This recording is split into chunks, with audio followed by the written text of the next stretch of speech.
Good morning, everyone. We are joined this morning by with Thad Allen, our National Incident Commander dealing with the oil spill in the Gulf of Mexico. He is also here for a meeting with cabinet agencies that are dealing with this crisis as well, that begins in a little less than an hour. So let me turn it over to him to walk through the stages of our response, and we will both take your questions. Sir. Thanks, Robert. Appreciate it. Good morning. First, a quick operational update. In the last 24 hours, the production of the Discover Enterprise over the wellhead produced 11,000 barrels of oil. They continue to increase over the first 3 days of operation. We have gone from 6,000 to 11,000. Trying to increase that production rate, ultimately close the venting valves and move to a greater capacity. BP anticipates moving another craft in that can actually handle additional production. And the combination of these two, the vessel is actually called the Q4000. Combined, we'll have a production capability of about 20,000 barrels a day. And we're looking to increase production, as I said, so we can slowly close those vents and see how the containment cap is working and whether or not any oil is forced down by the pressure through the rubber seals, as we've talked about before. In the long run, British Petroleum is also looking at bringing larger production vessels in, create a more permanent connection that can be disconnected easily in case we have a hurricane or bad weather later on in the hurricane season. And we'll continue to optimize the production out of the well and to contain it. As I've said several occasions, though, the long-term solution to this is going to be drilling the relief wells, which are again targeted at early August. There are 2 relief wells in progress right now. Development Driller 3 is down between 7,000 and 8,000 below the sea floor. Development Driller 2 is down around 3,000. Those will continue. The second one is a risk mitigator as we move towards what will be the final solution, which will be the relief wells. And following the intersection of the well bore with those relief wells, they will put heavy mud down there to suppress the pressure of the oil come up from the reservoir, put a cement plug in, and effectively do what I would call a bottom kill, as opposed to the top kill, which was not successful a couple of weeks ago. What I'd like to kind of talk to you about is the area of operations out there. And we're going to try something on you today, and if you like it, we'll continue to refine it. So take this as a work in progress, but can we go and put the slide up, please? There are copies available on the web, and we'll get it to you. But basically, we're going to try and start giving you a 3-dimensional look at what the world of work is like out there. And we're dealing with basically 4 areas of operations. One is the subsea area where we're trying to do with containment on the well. The second is trying to deal with the oil that's on the surface above the well, where it comes up in large quantities and can be dealt with effectively through mechanical skimming and in-situ burning. We all know about the recovery on shore, but the emphasis over the last couple of weeks has shifted to the area between the shoreline and out about 50 miles. Because what's happened over the last several weeks, this spill has disaggregated itself. We're no longer dealing with a large monolithic spill. We're dealing with an aggregation of hundreds or thousands of patches of oil that are going a lot of different directions. And we've had to adapt, and we need to adapt to be able to meet that threat. When this operation started, we were controlling all skimming and in-situ burning operations out of the Incident Command Post in Houma, Louisiana, which has responsibility for the area where the well is at. In the last week, we have shifted control of skimming assets to the commander and the Incident Command Post in Alabama, who is responsible for Mississippi, Alabama, and Florida, and actually have detached a task force to work for him to push out 50 miles offshore and find these smaller patches and try and deal with them before they get to shore. This is an adaptation to the changing characteristics of the spill, which is no longer a single spill, but a massive collection of smaller spills moving forward. And in regards to that, what is becoming critical in the near future will be able to get skimming capability offshore and be able to work those small patches. We've made some significant progress in bringing more folks into the fight in terms of vessels of opportunity. These are local fishing vessels and workboats that we certify to help us, and then also certify the individuals and train them that are on. Between Louisiana, Mississippi, Alabama, and Florida right now, we have about 1,500 vessel of opportunities where we've certified the crews and put them out there. What we now have is an opportunity to match vessels of opportunity with skimmers. So the next critical component or resource we're going to be looking for is to increase the amount of skimmers now that we have these vessels that can deploy them. We have over 100 large vessels that are skimming offshore in and around the surface area above the well. What we want to do is take this down to a slightly lower level, smaller skimmers and smaller vessels that can work in the harbors and the bays up to 50 miles offshore. And we're moving those assets into place right now. And we'll be looking nationally at our skimmer inventory and try and get those matched up with the vessels of opportunity as we move forward. We continue to move Coast Guard units in as well. We have Coast Guard cutters that have skimming capabilities stationed off of Mississippi, Alabama, and Florida. We have a Coast Guard cutter out there conducting command and control, have helicopters for surveillance, and we have small Coast Guard patrol boats that can actually do scouting, work with the vessels of opportunity to identify the small patches of oil and deal with it there. I would tell you this, though, boom is not a silver bullet against oil. We had a situation over the weekend where we had boom in place and back behind Dolphin Island, Alabama, and the sea state actually defeated the boom when we had some oil come ashore there and had to deal with that. We'll continue to press forward. I think we have to deal with the reality that no matter how much boom we have out there, the disaggregation of this slick is going to cause oil to come ashore from time to time. The question for us and the challenge for us is get quicker and agile with smaller units can get to back bay shallow areas and work offshore to find smaller patches of oil and deal with them as quickly as we can moving forward. With that, I'd be glad to take any questions you might have for me. Admiral Allen, what percentage of oil do you think is being captured at this point by the containment device? Well, let me give you two answers to that, and I think we're going to have to get more fidelity on this as we get with the actual flow rate established. We have two models for flow out of the wellhead that were done by our flow rate technical group under Marcia McNutt of the U.S. Geological Survey. One was a range of 12 to 19,000 barrels a day. The other one was a range of 12 to 25,000 barrels today. We are now approaching production that will get up around 15,000 barrels a day. I think once we know the production flow, and we're able to seal off the vents and then assess the leakage around the seal, we will have a hard, fast number that will tell us where within that range that flow rate lies and allow us to kind of, I would say, narrow the range from the outside and get greater fidelity. Once we do that, then we can actually back that in for the number of days the spill's been ongoing and get a better overall estimate of the overall amount of oil that's been spilled. I call it, it's kind of like an oil budget. How much is coming out, how much did we skim, how much did we burn, and then so we can account for, you know, where all the hydrocarbons went. And that's a work in progress right now. We'll be able to give you a much finer estimate once we establish the flow rate. And yesterday you talked about the cleanup lasting well into the fall. Can you elaborate on what you meant there? Because you can't expect it all to actually be cleaned up in the fall. Well, I think we need to be realistic and honest and transparent with the American people. You know, when the relief well is finished and it's capped sometime in August, oil will have flowed to the surface in some manner, because we probably won't get 100% containment. We want as much as we can get. So there'll still be oil on the surface the day the well is capped. And the question is, that'll have to be dealt with. And there'll be long-term environmental issues associated with where the oil has come ashore. We're going to have to conduct natural resource damage assessments so we can understand the long-term issues associated with that and what BP should be held accountable for as far as correcting those environmental problems. If you look at all of that, we'll be dealing with oil or the effects of oil well after the time the well is capped. How long approximately? Well, it depends on how much oil is up there and again, the direction and the currents and so forth. But I think there needs to be an expectation that we're going to be working at least 4 to 6 weeks after that well is capped on the oil that's just presently overhead. And that doesn't account for what oil might come ashore that will elude us, so we'll have to deal with as far as the impact in the marshes. Sounds like you're I'm capturing sorry. more. Oh. Sorry. Mutiny. Great. Well, Okay. You going in the regular order? Yeah. Okay. Being facilitated here. How would you characterize the containment process so far? Have there been any signs of setbacks or progress? And then on the same thing, can you say how many total miles of coastline have been soiled by oil so far? Sure. On the containment process, I think it's going fairly well. This is a condition-based process. They increase production once they establish that. They're always concerned about the formation of hydrates. They're putting methanol down. They're also warming the oil as it comes up.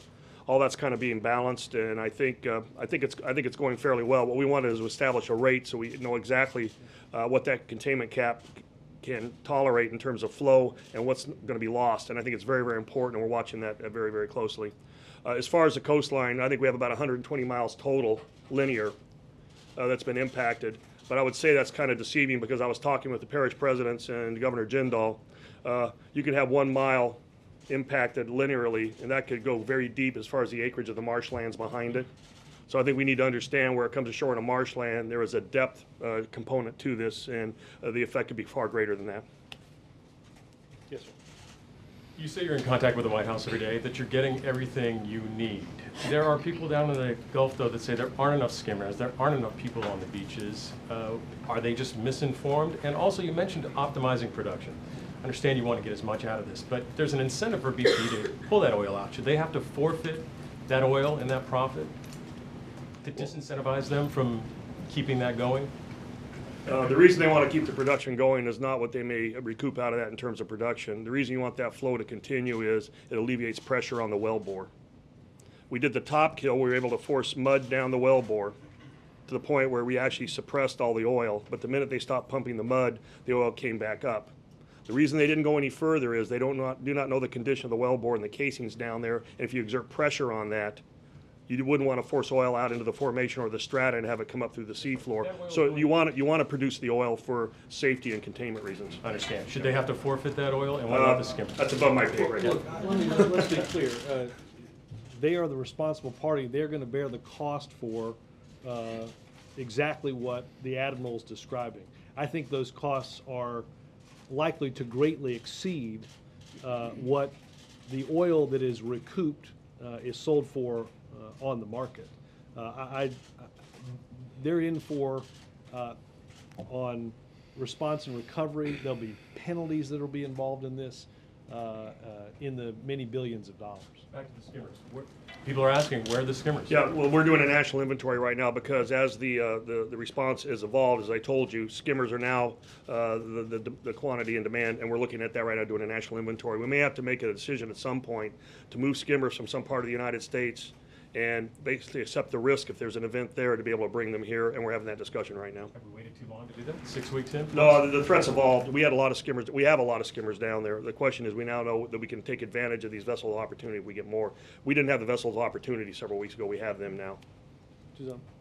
NOAA and the University of South Florida have been doing water samples underwater to see if there are underwater oil plumes. What do we know about that in terms of the existence of these big oil plumes and whether or not they'll come to the surface? Yeah, what we know is they found densities below the surface, and the question is, of those dense masses they found, how much hydrocarbons or oil is there. We've had a couple of cruises that came up with some of that data. What Jane Lubchenco has done, she's dispatched a fleet of NOAA ships, and one of them's out actually right around the platform themselves. I was out there last week, and there was a NOAA vessel taking water samples, and what they're doing is they're taking water samples at different depths to try and establish the amount of hydrocarbons that are in them at a particular depth.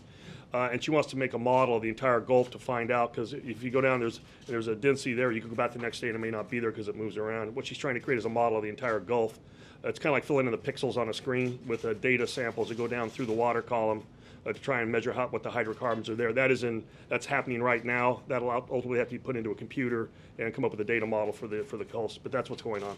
Do we know if there are big, large oil plumes underwater yet, or that has not been? It hasn't been established by testing. We understand there are dense, there are densities down there, but as she would say, they haven't been characterized yet, and that's the reason they're doing the sampling right now and testing it. And then also there are conflicting reports whether or not there are birds that are covered in oil from Texas, as far as Texas. Is that true or not? I haven't got that report, but we'll certainly follow up and get it back to you on that. I personally haven't been given a report on Texas. Following up on the issue of you're saying over the weekend that the cleanup could take months. I've talked to environmental groups this morning who say that that's a pipe dream. They believe that based on the Exxon Valdez situation, it's going to be a minimum of 3, 4, 5 years, maybe much more than that this cleanup operation is going to be going on in a major way. Do you simply disagree with that? No, I don't. Maybe it's how we're characterizing it. The dealing with the oil spill on the surface is going to go on for a couple of months. After that, it'll be taken care of. I agree with you. Long-term issues of restoring the environment and the habitats and stuff will be years.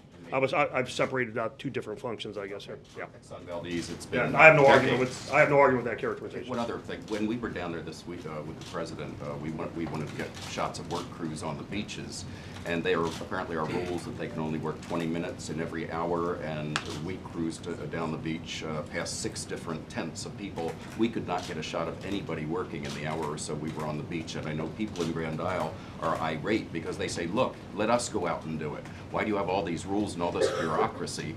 would you oppose people, or is there any kind of mechanism that could be used to let people who are really fired up to clean this up because they live there and let them do it? And we have a program where it's called Qualified Community Responders, where we bring them in and we teach them to do certain tasks, and it could be driving the vehicles up and down the beach, some basic training on raking and removing debris and those sort of things.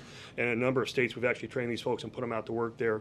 I don't know about the particulars of your particular situation, but that certainly is available. Are you aware of this? Is there really, as we were told, a 20-minute limit in each hour that they can work? Not familiar personally, but heat? we will get the information and follow up with it. I mean, and obviously, Chip, anybody that deals with and comes into contact with this substance, there's, as the Admiral said, there's a training program that is involved in, and we're taking worker health extremely seriously. We don't want to find, as you said, months, months, or years later, that we didn't put enough safeguard in on the front end to ensure the health of those that have either been contracted or want to volunteer to help at the beaches. We've actually got an agreement with the Department of Labor and OSHA on how we're going to use their protocols and make sure that they're fully integrated into our response as well. Sir, as I understand it, the containment cap is now putting out more oil than the ship above it is able to carry. You mentioned that BP is going to bring another ship in. Why is the company just doing that now? Why does it seem like we're always just one step behind here? Well, they're not at a production rate yet that will tax. They potentially could be there as they're spooling it up. There's going to be a second vessel brought in. Isn't that why they didn't close that fourth valve? Because they didn't want to get to a They rate are not that to they the full rate couldn't? yet, is my understanding. There's also, as I understand it also, there are, as you said, there is concern about hydrates. There's concern about pressure. This is a delicate cap, and we want to ramp this thing up so that this is a solution that we can work with for weeks and months, and don't do something too rapidly to cause something tragic to happen. I would tell you several weeks ago they started converting a much larger production platform in anticipation that they would replace this one with a higher capacity platform. That's being done right now, but it's a very large ship, and some of these are coming as far away as the North Sea to actually bring in the type of production platforms that are floating that could do this at a much larger rate, and that had already been in progress. Bottom line, BP has consistently underestimated the amount of the flow rate. The U.S. government doesn't seem to know it. Why is this so difficult? Frankly, BP's not doing any estimates on flow rate. We've established our own group, and we do that now, and it's independent of British Petroleum. Those estimates I gave you are estimates that we are doing. I mean, they can do it if they want, but I think we need to have the American people understand that any flow rates that are being developed under any models, those are governmental with third parties involved, not BP, and that's what's happening. You don't trust BP? Well, I think there's a lot of talk about transparency. I think you guys need to be assured that we are doing this, and we are. Well, not to mention, as we've talked about here, Chip, the amount of oil that leaks will help determine the fine that BP incurs. So while our interests align on capping this well, we would never ask BP to tell us how much oil they think is leaked in order for us to determine the compensation and penalty that is to be derived from it. Understanding that, again, the flow rate technical group was stood up, and as Admiral Allen has said countless number of times, our response was not dictated upon a flow mechanism. But the flow rate technical group was set up, and because we had a better idea and could use better equipment, NASA equipment from all over the government, to get as best an estimate as we could for an event that is happening 5,000 feet below the surface of the water. The analogy that somebody used to me was, we are trying to measure 5,000 feet below the surface the amount of material that is coming up if you were to shake a Coke can. Now, that's not a perfect analogy because most Coke cans are 12 ounces and you know the amount. So the flow rate technical group is going back and looking at the information that we have now, the information post the shear cut, and whether or not, as the Admiral said, we can get a closer range as to what has happened. And there was a time when you guys were saying a lot that the flow rate wasn't essential because you were planning for the worst case scenario. But there's now a couple of examples. We've said that always, and that's but always been. But it is relevant, No, right? I mean, to how much you're able Exactly. to capture, No, you're making a great whether point. top kill is going to be At one effective. point in the response, we said, okay, It's time to get a better estimate on that because ultimately we have to know the entire amount of oil that was discharged, not only for the purposes of what falls on in terms of accountability of BP, but able to assess the overall environmental impact of exactly how much oil is out there. So you're absolutely right. But in the beginning, it wasn't quite as required in terms of timeliness, but is required, has to be done, and that's the reason we're doing it. Yeah. Laura. Do you question whether BP has the resources available to bring to this problem that they said they would have when they filed their application for the drilling permit? Are you talking the drilling permit for the original well?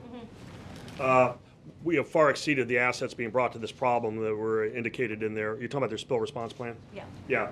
We far exceeded that now because of the breadth of this thing. It's from Louisiana clear to Port St. Joe, Florida. So the actual resources out there are far beyond what they identified in their plan.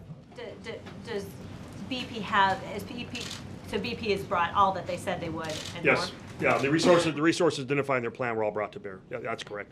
That's correct. And is there anything right now that BP is not doing that you would like to see them be doing? We'd like them to get better at claims. And there are two issues with claims. One is just the timeliness for the individuals. Now, they made some things fairly easy. If you show up and you have a W-2 form or any kind of evidence of employment, they're starting to make partial claim and payments. We need to get that routinized so every month they can look forward to that check coming in. And we have somebody on my staff that's actually meeting with BP today. There's a second larger issue that the local leaders identified to the president in the last couple of weeks, and actually Governor Riley in Alabama indicated to me on Saturday, and that's businesses putting claims in for their inability to operate seafood manufacturing plants and so forth.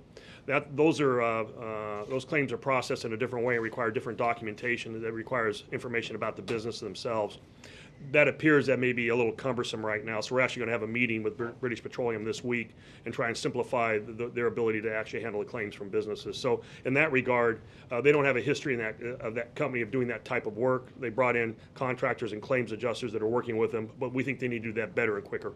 And I would say this, we heard this as the Admiral said on Friday, both with elected officials and when we met with fishermen, we met with seafood processors who are going through this process. We've set up, as we talked about on Friday, if you go to disasterassistance.gov, there's a pretty large icon for people to go to if they are having difficulty getting their claims adjudicated by BP. There's an official that is set up through FEMA that works directly with the National Incident Commander to ensure that this process is moving along as expeditiously as it needs to.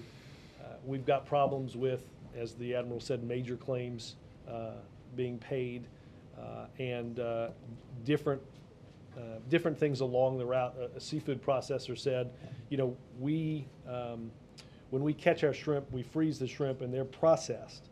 So while their processor may not be seeing a lessening in the output based on what they had caught previous to this, obviously because a huge portion of the Gulf is closed to commercial fishing, more shrimp is not coming in, right? So that back end of that process is ending, while if you just simply looked at the business, the sheer output would not necessarily look different. So those are things that we're asking BP to work through, and it's something that the president. I think the best example, the president and I were down there, we met with local leaders and had some lunch with them, is a marina operator.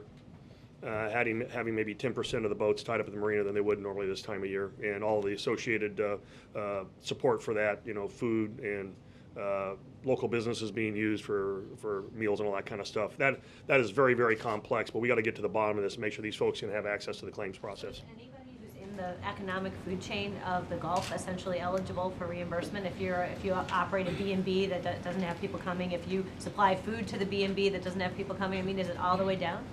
You're asking some questions that we never had an answer in the context of an oil spill or one this large, and those are the types of things we're working through this week. Tracy Waring from FEMA we've actually brought her over here with us on the National Incident Command staff, and she's coordinated that for us. We'll have some more. We're delving into that this week. You said that when the second platform arrives, that they'll be able to contain about 20,000 barrels of oil? Produce about 20,000 barrels, yeah. So does that mean that when you look at the two models, that you're expecting that it's going to be closer to the 25 25,000 barrels of oil. We just know that's their per day. capacity. We still haven't established what the flow rate is. That is the big unknown that we're trying to hone in and get the exact numbers on. But The that, flow rate could end up being higher than 25,000. If that's the case, then we're going to be dealing with the residual oil until we get the larger production platform that I talked about earlier. 25 was before the shear, right? Excuse me? Which- 25 was before the shear, which could have increased it another 20%. could have, yes. Could have, yeah. And Could have, yeah, the flow exactly. rate, the flow rate group is, as I understand it, going through the larger flow rate as well as trying to hone in on what we think we might have seen in terms of increased capacity after the shear cut. And we'll make those numbers known as we get them. We're not trying to lowball or highball. It is what it is, and we need to tell you that. So at the most, you'll be able to produce 20,000 barrels of oil per day, It- once it- the second platform. Correct, and then that's anticipated to be replaced by a larger production capacity platform in several weeks. And then how often do you speak to Tony Hayward? As often as I need to, either Tony Hayward or Bob Dudley. Sometimes they're in different places, different locations, but I would say daily and maybe multiple times during the day if I need to. And have you brought up the claims issues Yes. with either of them directly? Yes, I did. And what has been their response? They're saying they're looking for any type of input direction that we will give them because they obviously want to do this right. It's not a core competency of BP, so we need to give them some help and some direction and guidance, and that's what we're doing. And the meeting that you're having this week, will that be with Tony Hayward? No, it'll be with the person that runs our claims processing for BP. And if I need to meet with Tony Hayward after that, we'll do that. Be myself, Tracy Waring, and their claims processor. When you speak to Tony Hayward or Mr. Dudley, do you trust the information that they're giving you? I get this question all the time. I'm not sure it's a matter of trust. You know, we're working together. It has to be cooperative. We're trying to create unity of effort. If I ask them for information, I get it. If I think I need more information, I go back and ask them. If there's an ambiguity or something needs to be clarified, I go back and I do that. I've given them direction sometimes saying we're not going to go forward until you give me this. It's an ongoing, constant dialogue. You can call it partnering, cooperation, trust, whatever, but that's the way it works. And we're asking for, and we'll be asking for at this meeting, some greater transparency on this claims process. Trying to shorten the window for what BP is legally required to do in filling those claims, but in having a broader understanding through transparency about what has yet to be fulfilled. There are some complicating factors. We are dealing with personally identifiable information. So there are privacy issues and data associated with the folks who are filing claims and how you actually manage this process. We just to make sure we get it right. Major? 3 issues, Admiral. 1, dispersants. Can you catch the nation up on what we've used so far? Are you still using them? What's the environmental feel you have for them now as this continues? Secondly, on the sand berms in Louisiana, where are they? Is one halfway constructed? You have 2 up, or where are we in that process? And are they being contemplated anywhere else along the possible spill target area as the spill continues? And lastly, you said on one of the shows yesterday that you would look into this issue whether or not BP withheld or ordered you to withhold video early on in the disaster from public release. Do you have any Yeah, I think answer we on issued that? a statement on that. I don't think there was any indication that we did do that. And my press assistant can make it available to you. If you go back, I forgot the first question now. Dispersants and the sand Dispersants, berms. good. Dispersants, as you know, we recently breached the 1 million gallon threshold, not a threshold of any particular importance other than its sheer magnitude. Never before had that. Never before. I've had frequent contact with Lisa Jackson on this, and the overall approach is to minimize the amount of dispersants being used on the surface because they're not as effective as the dispersants used in the subsea area. And the reason they're not as effective is they go on top of the oil, and you get less effect because there's oil, if the oil is several inches deep, the dispersants kind of react on the top. You actually need to kind of mix it up and emulsify it for the dispersants to have the greatest effect. When we apply dispersants with a wand at the point of discharge, there's a better mixing already, so we're much more effective at a much lower rate. So our general strategy is to use subsea dispersants wherever possible and minimize the amount on the surface to what's needed for safety or exigent circumstances. And I'll give you one. If you saw, we did some video out on the oil rigs last week when I was out there. In the background, one of the offshore supply vessels was actually spraying water all around the Discoverer Enterprise. That was to put down volatile organic compounds that were coming up out of the oil that was sitting around the ship that was actually producing. There actually is a threat to personal safety and health there on those vapors. Dispersants put those down. You'd rather use water to do it.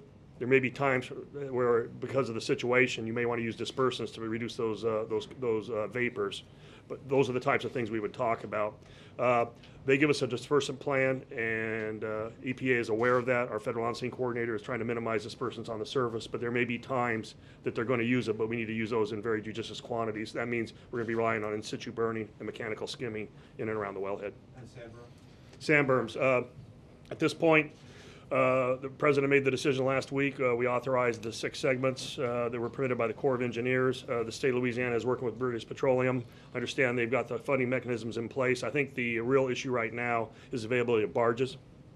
There are a couple of barges that are starting to work right away, and I can verify this for you, but I believe the first place they're going to start working is somewhere around the Chandelier Islands, because the sand source is close enough where they can get to work right away. When you go to the west of the Mississippi River, they're actually going to have to take sand from offshore, actually deposit it on the seabed, and then retransmit it to make the berms on the islands. That's a much longer process.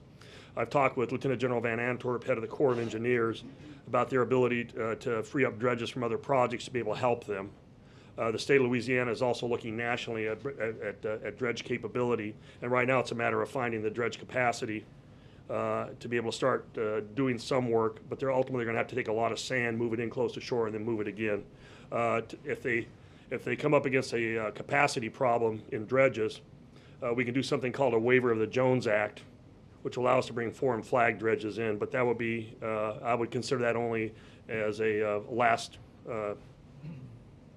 gap filler that might be needed. I don't think we're there yet, and Louisiana has not come and told me that yet. Just so I think you're aware, and if I'm not mistaken, each night the Joint Information Center's fact sheet contains an updated number in the amount of surface and subsea dispersants used, so people should be able to track each day how much is used. On the claims process, what role is the government playing, or could the government be playing, in going in there and actually managing it for and with BP? And also I want to ask you on royalties, is BP committed to paying federal royalties, as far as you're concerned, on the oil that's collected? I'm not sure on the royalty issue. Let me check on that, Anna. Yeah. On the claims process, what we're trying to do is create independent government teams for every state to facilitate them, the state getting together the BP claims process, identify problems, and move ahead. There's actually a fairly novel idea being approached in Alabama right now, and that's training National Guardsmen to go out and assist folks in filing claims. So you actually kind of have a multiplier effect. And that's being discussed actually today between Tracy Waring and the folks in Alabama. So we will have teams in every state that are able to do that. The question is, we want to get out to these folks. I had some anecdotal evidence there. Some folks are just sitting back because they just think it's not going to work. It's too much trouble. Well, those folks got to know they come forward, put these claims in, they're going to get paid, and we need to help them understand that and how to do it. Sure. Thank you, Admiral. Over the weekend, Tony Hayward said that BP clearly was not prepared for a spill of this magnitude. The Coast Guard is the frontline agency in responding to oil spills. So what about the Coast Guard? Did you discount the possibility of a major blowout in the Gulf? No, we had always anticipated that could happen. In fact, in April of 2002, we actually ran an exercise on the Louisiana offshore oil port, which is only about 90 miles to the west of where this happened, and we envisioned a total loss of the wellhead for a number of days. It almost was a similar type of an event, except it was in much shallower water. In that national exercise, I was the national incident commander in the drill. We ran it out of the Superdome.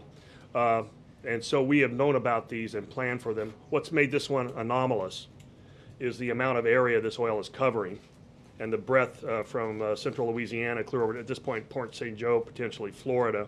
I don't think any plant ever envisioned it would get out that far and disaggregate and have us have the requirement to have so many resources spread across such a wide area, because you kind of think of an oil slick coming in mass when you think about the Exxon Valdez. That is what's been different, and that, if anything is taxing our resources, it's the breadth and the complexity and the disaggregation of the oil, which I don't think it was accounted for, anticipated in any plans. Any reason why that wasn't anticipated? Just never happened before, no engineers could... What you usually do in a response plan, you come up with a worst case discharge or some amount that you plan against, and you identify the resources that can be brought to the scene in terms of skimming, booming sensitive areas that are nearby, in situ burning and so forth. And those were all identified. But if you have to replicate that across the entire Gulf, you start multiplying the resource requirements. And that's something we probably need to look at as the commission takes a look at the response. I don't think it was any kind of lack of duty or anything like that. I think it was a peculiar set of circumstances that, frankly, weren't anticipated, and I think are going to have to be anticipated in the future. And look, we've said this before. I think the last time you saw a spill of this magnitude in the Gulf. It was off the coast of Mexico in 1979. And the President has asked the Commission and the Department of Interior, as it looks through the regulatory framework of this, to ensure that we're taking all precautions and all possible scenarios into account. I think it's probably safe to say if something doesn't happen since 1979, you begin to take your eye off of that a bit. I think we need to be totally transparent and learn as much as we can from this thing. And I think everybody's on board with that. If there's something we could do better in the future and change our response planning, we certainly need to do that. Well, I'd like to ask you personally, I mean, you've really become the face of this spill over the past week and a half. I can't imagine that's how you expected to end your career. I told somebody I'm failing to get fired. I didn't anticipate this would happen in my career, but I'm honored to have been asked to do this. It's not a very easy job. It's very complex. It's one of the hardest things I've ever had to deal with personally. But clearly, we need unity of effort, and that has to happen some way. What makes this spill very different, by the way, and I hear a lot of talk, well, let's bring DOD in and things like that. When you have a military operation, you're operating under what we call Title 10 of the U.S. Code, and there's a monolithic chain of command from the lowest soldier, sailor, or Coast Guardsman clear to the President. In this one, we have a lot of different cabinet departments with roles and responsibilities and missions are required to conduct out there. And the real goal in this type of an environment, in any incident that takes place outside DOD, is unity of effort, not unity of command. And that's what we're trying to achieve here, because there are a lot of stakeholders, a lot of people have responsibilities. Good example is a shared responsibility between Fish and Wildlife Service and NOAA.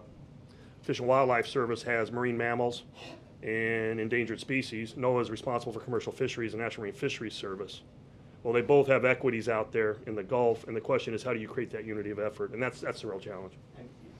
All your public responsibilities of doing briefings such as this, do they take away from the incident commander part of it? Well, this is always a very valuable practice. Sort of a softball, Mark, but On the skimming and the shoreline, you say that a boom isn't a silver bullet. How many skimmers are actually out there now, close enough to shore to be doing some good? And are there really no other higher tech techniques to protect the shoreline other than the booms? Are there new technologies that haven't been tried in past spills? Well, we actually have a separate team that's looking at alternative technologies, and we get requested to take a look at them. We're actually evaluating some of those. There are very different types of skimming capability, and some of them are effective in different parts of the water. The question is getting the right skimmer for the oil that you want to recover in the depth of water and where it's at. Big ocean skimming systems are much different than what you do in 5 or 6 feet in the back bay. And you have some types of skimming systems that actually are drums, and the oil sticks to it. They roll up and then it's scraped off, and they continue to capture it in a containment device. There are some systems where you'll have a boom with a pocket at the end. You carry the oil and you evacuate it out. There are some systems that actually will take a circle and drop it just below the surface of the water and have the oil kind of flow into it almost like a drain, recover it and pump it out. And so there's a lot of stuff out there. What we have to do is match the type of skimmer, the quantity of skimmers, with the vessels we've got. And that's how the characterization of this response has changed, and we're having to adapt with it.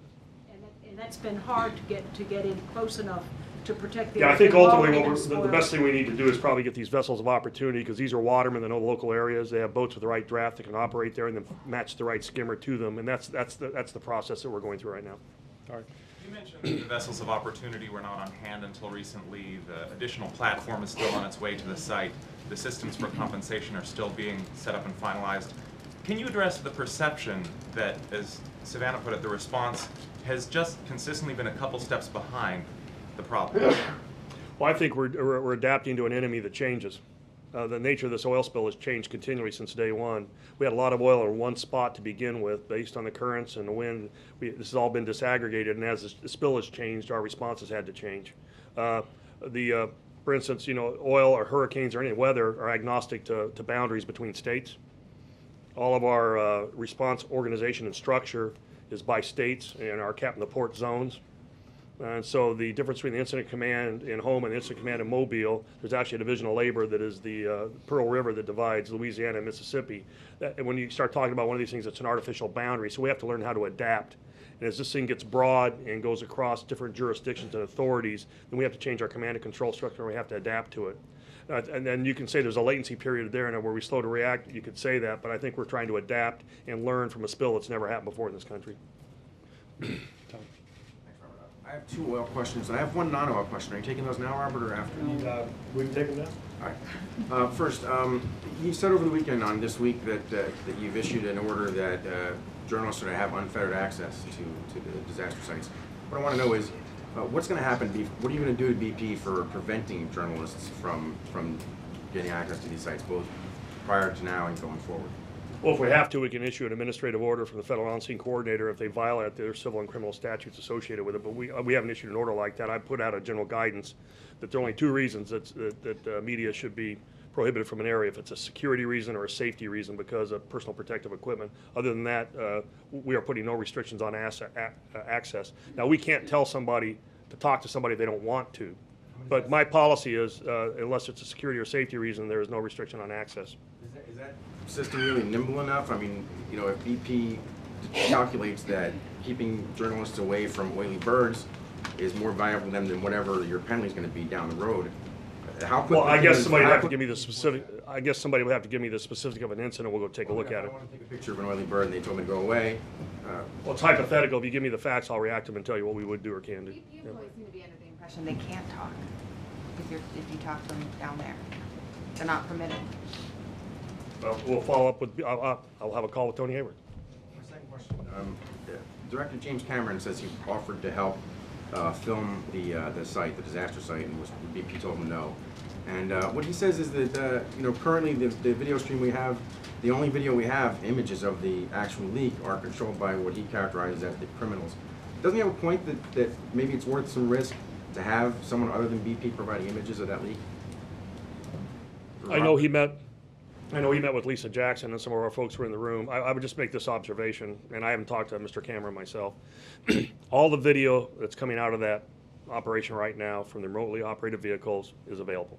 Okay, and we've made that available. Actually, there was some concern when we started the top kill process that it might put too much pressure on the operators, and BP actually wanted to have a delayed broadcast to remove that risk in the control room, and it was decided after a conversation between myself and Tony Hayward that the need for transparency overwhelmed whatever additional risk might be created by that. So the other thing you have to understand is they're conducting what they would call sim-ops. That's what the industry would call simultaneous operations. Within about a 1 square mile area around that wellhead and the riser pipe and everything else, at any particular time, you could have between 14 and 20 ROVs operating down there. The need to deconflict those for safety reasons is a valid one. When we were using the riser insertion tool, if you remember when we started that, they had to stop and reinsert it.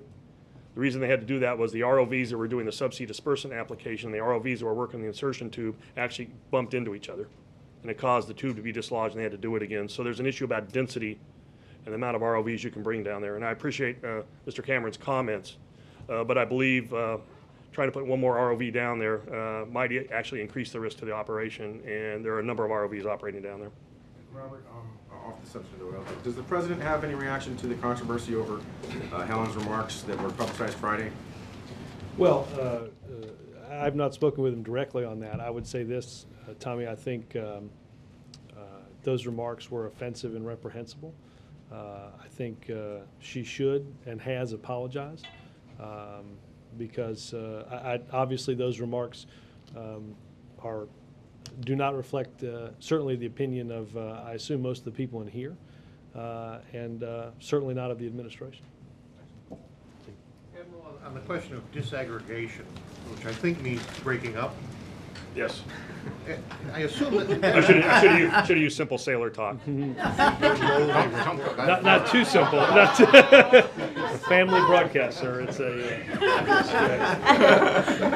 Does that make it more difficult? Does that make yes. it more... Well, yes and no. It makes it more difficult, but when it comes ashore, it's not in a mass at a point where you have a huge impact in one place. So, and I wouldn't even say it's a silver lining because there's oil on the water, nothing but bad happens. But it does lessen the impact where it does come ashore because it's not coming ashore in mass, but it's coming ashore in a lot of different places. You mentioned, I think, hundreds of thousands. It's increasing vastly the complexity of the response. Yeah. And is it naturally occurring, or do the dispersants add to that? It's all of the above. When it came to the surface, there might have been in situ burning going on, there might have been mechanical skimming, there might have been dispersants being applied. The next day, the wind may have shifted, so you have some oil went this way, the next day some oil went that way. You have currents moving it around, tidal currents as well. So depending on when the oil came to the surface, under what environmental conditions, could have created a small batch of oil and moved it one direction, then another one another direction, and that's what we're dealing with. It's not a monolithic spill. On balance, is the use of dispersants worthwhile, even though it breaks this up and makes it harder to skim or stop in different places? I believe they're worthwhile, but I think there's enough concern as we approach the 1 million gallon mark, and I think specifically from Lisa Jackson and Jane Lubchenco regarding the unknown implications of that amount of dispersants, that out of caution, even though we may need it from time to time, say to suppress volatile organic compounds, we need to have a minimum amount of dispersants we're using, and only when it's the most appropriate and we need to use them to achieve a particular effect, and then focus all of our dispersant application at the site of the leak.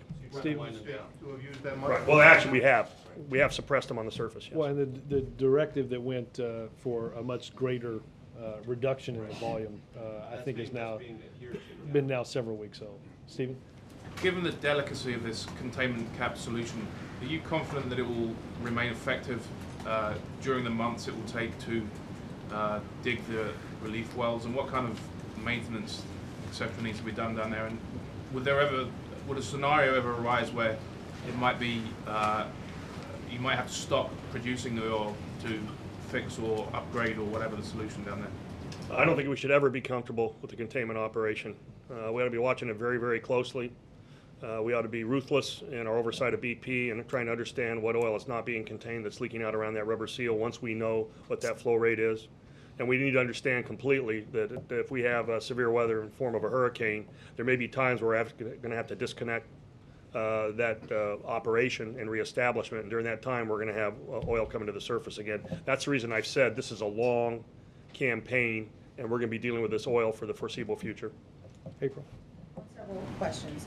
One, has BP or this government consulted with the British government on issues of resources and the British military in efforts to help? And if so, what was said? I would say I have no contact with the British government per se, but we have looked at foreign officers of assistance. We have taken boom and skimming capability from overseas and accepted that, and BP has made a number of purchases from overseas, especially the Middle East, where the type of equipment we want is there. They actually bought it and flown it in. I'm working with our military to the extent that they can add value. We've had Canadian forces down that have actually been flying some missions with their aircraft. And so there's been a lot of international outreach, but nothing direct with the British forces. The British government, especially since BP is based over there. Why not? Well, we can certainly reach out and contact them. Anybody that has anything to bring to the fight, we're considering. If it takes an ask, and we'll do that. That's fine. I have no problem with that. And also on another question, you're talking about optimizing production. Let's get into lessening waste.